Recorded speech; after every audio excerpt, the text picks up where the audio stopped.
e colocou todos juntos sob custódia. O versículo relaciona os 12 signos do zodíaco às 12 filhos de Jacove e às 12 tribos de Israel. Yosef, que mostra misericórdia para com seu irmão traiçoeiro, torna-se um patriarca. Rabi Eleazar especula sobre o significado oculto dessa ocorrência. Veja, aqui nós estamos falando de signo, não é? Estamos falando dos 12 filhos e também das 12 tribos. A relevância dessa passagem. A influência celestes decorrente dos 12 signos impedem, mas não obrigam. Ou seja, elas impelem, mas não compelem. A coisa é mandada, mas não é obrigatória. Ou seja, os nossos desejos impuros, eles existem, mas eles não podem tomar, se não deixarmos e nos impelir à questão de fazermos algo errado. Apesar do pensamento existir, pois foi o que Hashem falou para Caim, eis que o desejo está na sua porta, cabe a ti controlá-lo. Então, ele foi avisado. Então, isso também acontece com todos. Temos o poder de suportar a sua influência, transcendermos os signos de suas correspondentes influências negativas à medida que nos conectamos visualmente com esses antigos textos místicos. Por isso que é importante você ter o texto do Zohar e escanear todas as palavras e as letras, mesmo escritas em aramaico, são letras hebraicas. Diz o seguinte: e ele colocou todos juntos sob custódia por 3 dias. Isso é Bereshit 42, 17. Rabi Eleazar perguntou por que por 3 dias. Ele responde: esses 3 dias correspondem aos dias de Sherem, dos quais está escrito: e aconteceu no 3º dia, quando estava com dor. Isso é Bereshit 34, 25. Vinde, eis que está escrito a respeito disto. E disse-lhe Yosef ao 3º dia: fazei isto e viver.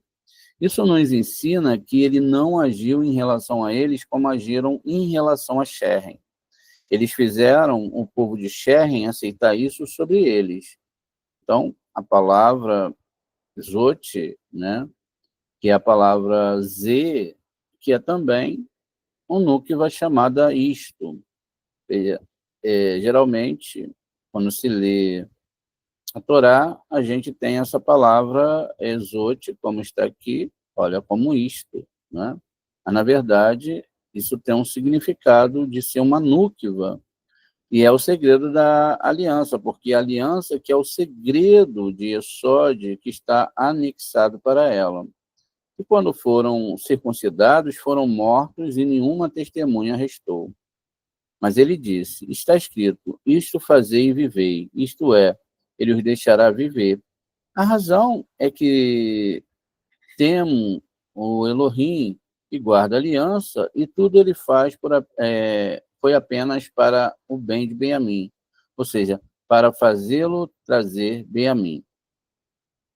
E disseram uns aos outros: verdadeiramente somos culpados. Isso é Bereshit 42, 21. A frase um para o outro, né, literalmente homem para o seu irmão, refere-se a Shimon e Levi. Assim, é uma passagem anterior, e disseram uns aos outros: eis que vem este sonhador, Bereshit 37, 19, ambos os versos corresponde a Shimon e Levi. E, de fato, como a própria análise aqui é do sistema masalótico dessas constelações, isso está sobre toda a humanidade. Todo ser humano, independente de cor, raça, tribo, língua, tem a força, não é, de resistir a esses masais ruins. Mas o fato daqui estarmos falando de 2 letras simples que estão ligadas a 2 signos e 2 constelações, e é o mês de Vav, Iá, é o mês de Touro, e o mês de Gêmeos, que é o mês de Sivan. Nesses 2 meses, começa-se um grande problema, exatamente pela questão do Masal, não é? A força de Touros é uma força brusca, e Shimeon representa essa tribo que também estava com Levi, que agora era, não é? Esse mês, a representação dessas constelações, no mês de Gêmeos e também no mês de Touro. E o que acontece é que quando nós recebemos a Torá, no mês de Sivan, no mês de Gêmeos, veja, Gêmeos significa isso, 2 torotes, ou 2 tábuas, uma do lado da outra, ou seja, irmãos gêmeos. E sabemos que a primeira tábua era para Yaakov. E na primeira tábua da Serete Adberote está escrito mandamentos em relação do homem com o seu borê. Onde o borê, ele diz 2 palavras, né? Ele se apresenta, fala sou Yud Kei Vav Kei, e depois ele dá um mandamento diretamente, sem passar por Moshe: não farás deuses estranhos diante de mim. A outra parte dos mandamentos, ela contém não desejar o mal do próximo, não desejar a mulher do próximo, não desejar os bens dos próximos. Vejam, era um mandamento para Esaú. Isso também nos mostra que a própria Torá, ela pode ser reconhecida, porque ela mesma que conta a história de Esaú, e Esaú é um sistema espiritual antagônico à Torá, que está ligada à árvore do bem e do mal, e essas construções desses 2 meses, por isso que Yosef, por não ter uma tribo, aguardava a vinda de Benjamim, e vai ser lá na frente, na letra Lamed, onde a Torá vai ser entregue de novo. Aí lá nós teremos Yom Noraim, os 10 dias temíveis, Yom Kippur, e assim depois a festa de Sukkot, etc., para reconstrução dessa nossa fidelidade à Torá, essa fidelidade em não quebrá-la.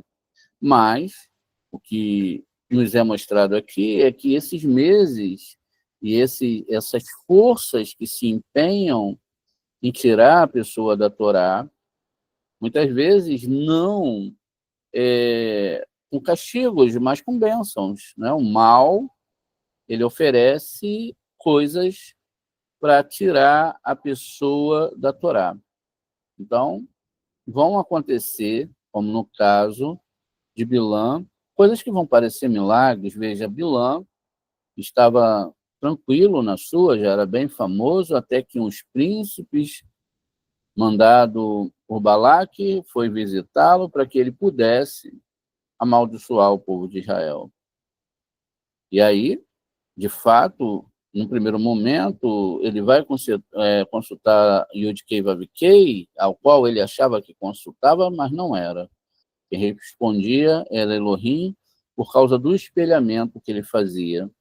Era um desejo de recepção, um desejo de destruição, de não unificação de almas. Usar o poder divino simplesmente para se mostrar poderoso, etc, etc. E, de fato, no primeiro momento, o preço não tinha chegado no valor que ele achava que merecia. E, no princípio, logo, ele parece um ótimo servo do Eterno. E logo depois que, então, Balaque envia homens mais proeminentes e maiores, imagine, isso para qualquer pessoa parece uma bênção. Então, ele aceita. Ele pergunta de novo, ele fala que vai falar com Yud Kei Vav Kei, então Elohim fala com ele, fala, não, pode ir, mas você vai fazer o que eu te ordenar. E assim foi. Ele foi quebrando regras e regras. Veja, essa regra não se tratava de ser só o povo de Israel, mas toda vez que nós nos implementamos pela vingança, pela ira, pelo que é proibido na Torá, de não vingar, de não guardar ira, E se acontece isso dentro de nós temos que rezar para essas coisas serem tiradas. Porque isso é que vai envenenar. É por isso que Satã é chamado de o veneno de Deus. É um veneno terrível. Pois bem, repetindo aqui um pedacinho, né? E disseram aos outros, se verdadeiramente somos culpados, Bereshit 42, 1. A frase é para o outro, literalmente homem, para o seu irmão. E são, na verdade, aqui a palavra Ish El Ahiv. Está vendo? Então, de um homem para o seu irmão, refere-se a Shimon e Levi. Assim como numa passagem anterior, disseram um aos outros, eis que vem este sonhador. Bereshit 37, 19. Ambos esses dois versos vão se falar desses 2 meses que a gente acabou de explicar. Venha, eis que quem é o homem? E quem é seu irmão? Ele responde, o homem é Shimon, que é aqui mencionado como homem. E o outro, por exemplo, no versículo, eis que vem um homem dos filhos de Israel, Bar-Midbar 25, 6. Em ambos os versos, o homem é Shimon. E como se arrependeu, chorou e sentiu remorso pelo que fez, disse a Levi, verdadeiramente somos culpados. Portanto, quando ele se arrepende, o signo de Shimon tornou-se touro.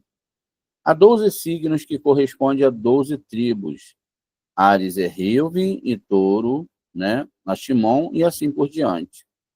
Shimon, o sinal é touro, assim como o sinal de Yosef é como está escrito, seu primeiro boi, majestade dele, Devarim 36, 7. Então, aqui nós temos, falando um pouquinho desses Mazalotes e também mostrando um pouquinho do que aconteceria futuramente na descrição do entendimento da Torá, através dessas 12 letras que chamamos, agora sim.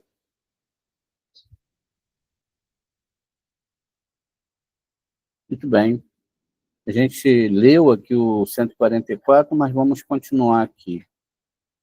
O homem abriu com mistério o sonho, e ele disse, Yosef lembrou-se do sonho que ele havia sonhado com eles.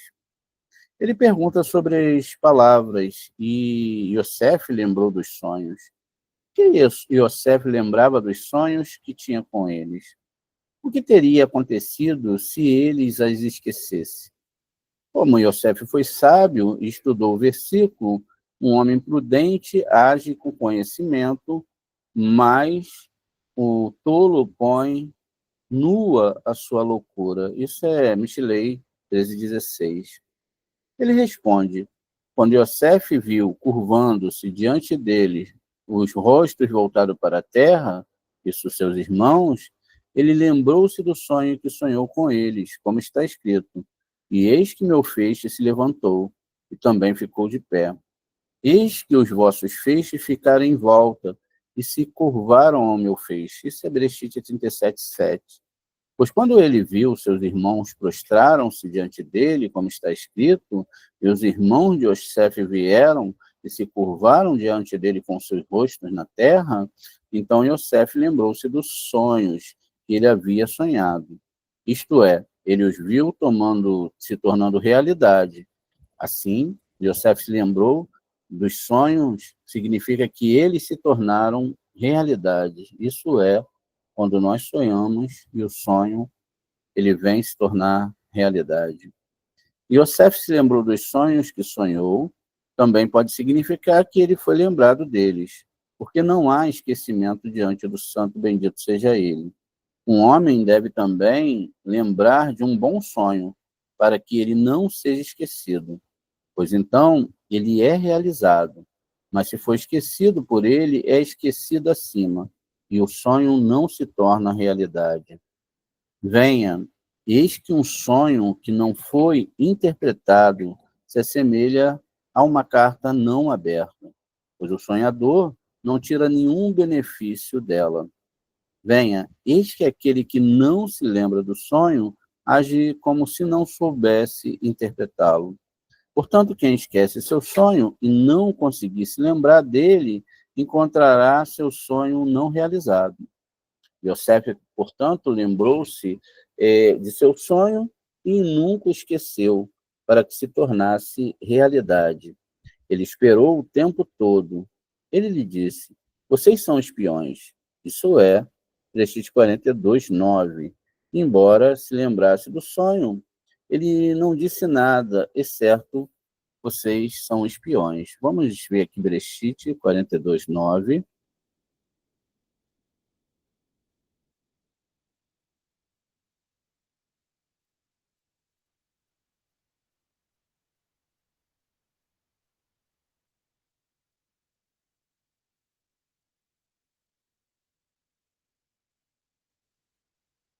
Diz aqui: vai quer, ou, na verdade, vai a quer, Yosef et arrive, verem lo hahorahu, né? E continua, o 9 está aqui embaixo. Diz aqui o seguinte: vi e zikor, Yosef et ha-halamot, ase halem, na verdade, halam, não é? Lahem, vaiomer, eleihem, aragelim, atem. Lero, oti, et, tsara, veti, haaretz, betam. Então, ele lembra dos seus sonhos que tiveram a respeito dele, e José lhe disse: vocês são espiões, está vendo? Ele chamou eles exatamente de espiões. A gente tem, não essa questão aqui, Meragolim, não é? Deixa eu ver aqui. Caluniadores, né? Chamado de caluniadores, explorador, espião.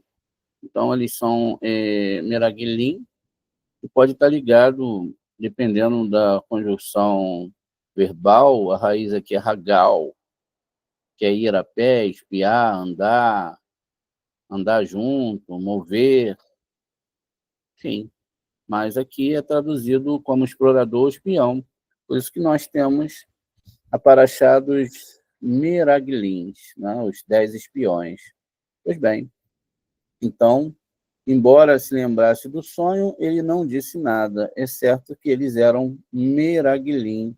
Está vendo como está escrito aqui? Meraglim, no Zohar. É isso que Yosef falou.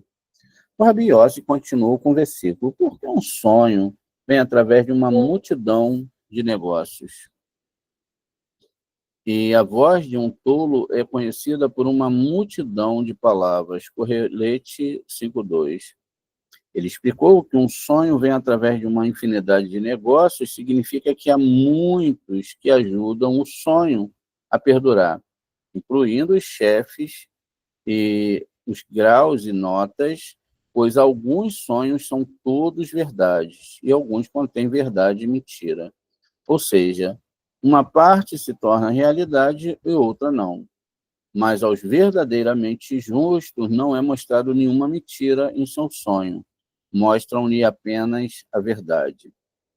Bem, eis que está escrito de Daniel. Então, a Daniel, numa visão da noite, ou seja, num sonho, o segredo foi revelado. Isso é Daniel 2,19, em relação ao sonho de Nabucodonosor. Daniel teve um sonho e visões da sua cabeça. Ao deitar-se sobre a sua cama, então escreveu seu sonho. Daniel 7:1. Se o sonho tivesse contido mentiras, o livro de Daniel não estaria entre as escrituras. Mas quando as almas dos verdadeiramente justos sobem durante o sono, somente seres santos se juntam a eles. Esses seres santos lhe dizem palavras verdadeiras e duradouras que nunca mentem. Você pode dizer que o rei Davi nunca teve um bom sonho.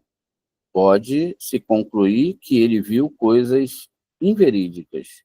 No entanto, na verdade, ele estava cheio de bondade da Hesed de Hashem. Ele responde: com certeza era porque ele passava seus dias derramando sangue e se envolvendo em guerras. Assim, todos os seus sonhos eram sonhos ruins, sobre a destruição, desperdício, sangue e derramamento de sangue, e não sonhos pacíficos. Pode-se perguntar como um homem bom poderia possivelmente ser mostrado um sonho ruim. Ele responde: certamente todo mal está destinado a se apegar àqueles que transgridem a palavra da Torá, e o castigo destinados a eles no mundo da verdade, pois visto pelo rei Davi. De modo que temos o temor de seu mestre, Hashem, estará sobre ele em todos os momentos.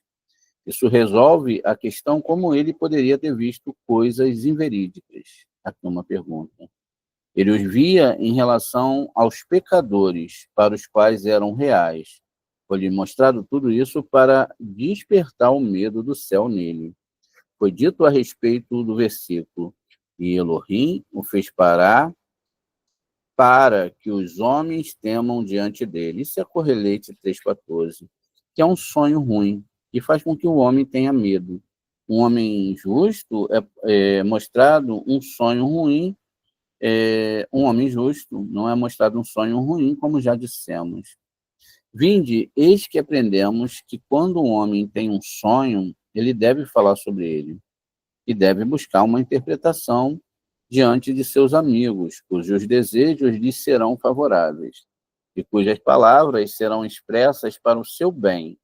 Assim, seus desejos e palavras serão para o bem. Seus desejos, que é pensado, ou seja, Rohimá, é o princípio de tudo das Sefirot. A palavra, ou Malhut, é a conclusão de tudo das Sefirot. Assim se torna inteira pelo mistério supremo por causa da presença do início e do fim das Sefirot. E tudo isso se torna realidade. Além disso, pedem compaixão por aqueles que temem e pedem que a boa interpretação que deram perdura. Assim tudo é como deve ser. O santo bendito seja ele, então deixa que cada homem interprete seu sonho de acordo com seu valor e grau. O judeu disse: certamente o sonho é apenas para o homem justo que vê os sonhos corretamente.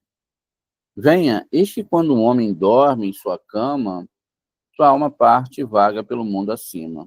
Entra onde pode, e acampamentos de espíritos que pairam no mundo encontram a alma. Se aquele homem é um tzadik, é um justo, a alma acende e vê coisas boas. Se ele não é justo, a alma se agarra ao outro lado e é contada mentiras ou coisas que acontecerão em um futuro próximo. Portanto, um homem que não é justo é mostrado um sonho bom, mas falso, para que ele se afaste dos caminhos da verdade. Uma vez que ele se vira, ele é contaminado, pois quem vem a ser purificado é purificado, e quem vem a ser contaminado é contaminado. Seguramente é assim, como já aprendemos. Ficaram sentados até o amanhecer. O Rabi Yossi disse: certamente o nome Yosef não foi mencionado entre os padrões, como está escrito. O estandarte do acampamento de Efraim. Isso é Bar Midbar 2,18, em vez do estandarte do acampamento de Yosef. A razão para isso é que ele se exaltou acima dos seus irmãos, como já aprendemos.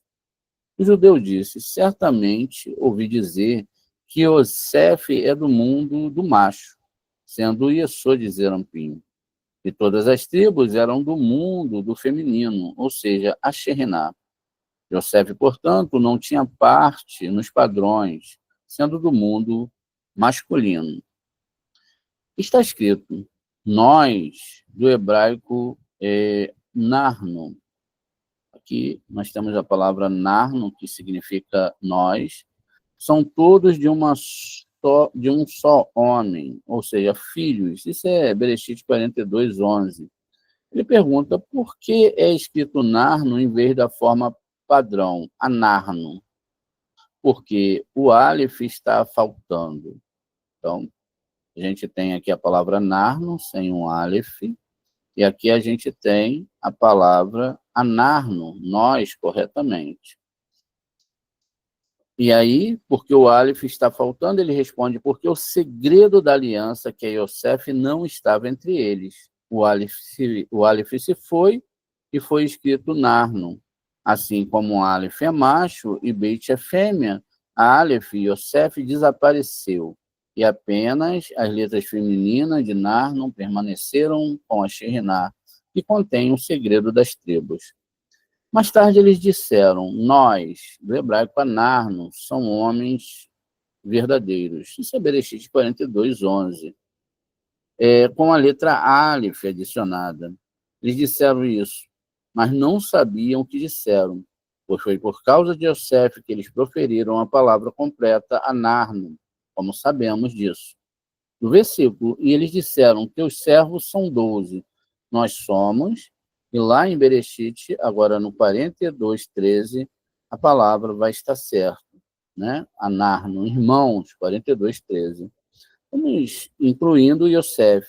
Assim, quando Yosef foi incluído, ele disse Anarno. E quando ele não foi, eles disseram Narno. Vamos olhar aqui no texto, no Bereshit 42, 11 e 13. Logo um pouquinho atrás, então, a gente vai ter aqui, ó, Kulanu, Benei, Ishi, Erhad, Narno, Kinim, Anarno, Lo, Raive, Avedeira, Meregalim. Somos filhos do mesmo homem, estamos sendo honestos, seus servos nunca foram espiões, nunca fomos meregalins. E aqui, agora, ele completa, vai no 13, agora a gente dá um pulinho, né? Vai o Merur, Shenai, Assá, Avedeira, Ahim, Anarno, com Aleph, Beneish, Had, Beretz, Kenaan, Verne, Hakton, Et, Avinu, Rayon, Verhad, Aneino. Então, o nome é completado com Anarno, logo um versículo depois. Continua. O Rabi Yossi disse, todas as coisas que dissemos encantaram o santo bendito seja ele, porque a Shekhinah não partiu daqui. Isso está de acordo com o versículo. Então, todos que temiam Hashem falaram um com os outros, e Hashem ouviu. E ouviu, e um livro de lembranças foi escrito diante dele, para aqueles que temiam Hashem, e tomavam cuidado dos seus nomes. Isso é Malaquias 3,16, como veremos agora.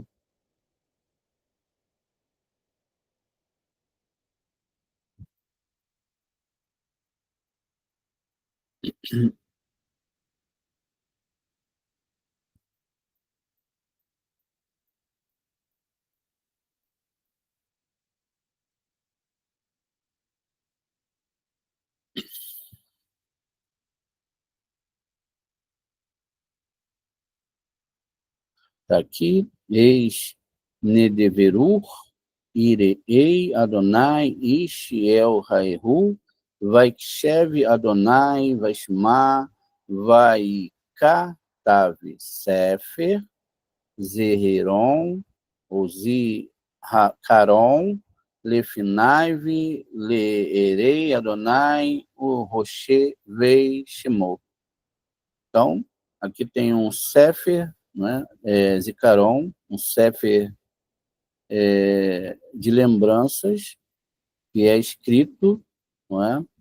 Aqueles que temem seu nome, como está dito nessa linha, aqueles que reverenciam a Deus, têm conversado um com os outros. Hashem ouviu e anotou em um pergaminho de lembranças, foi escrito a mando de Deus a respeito daqueles que o reverenciam e o temem e estimam o santo nome, bendito seja ele. Muito bem. Aqui a gente termina essa parte, que será juntada à outra parte que foi a parte A desse estudo. Depois será enviado para você.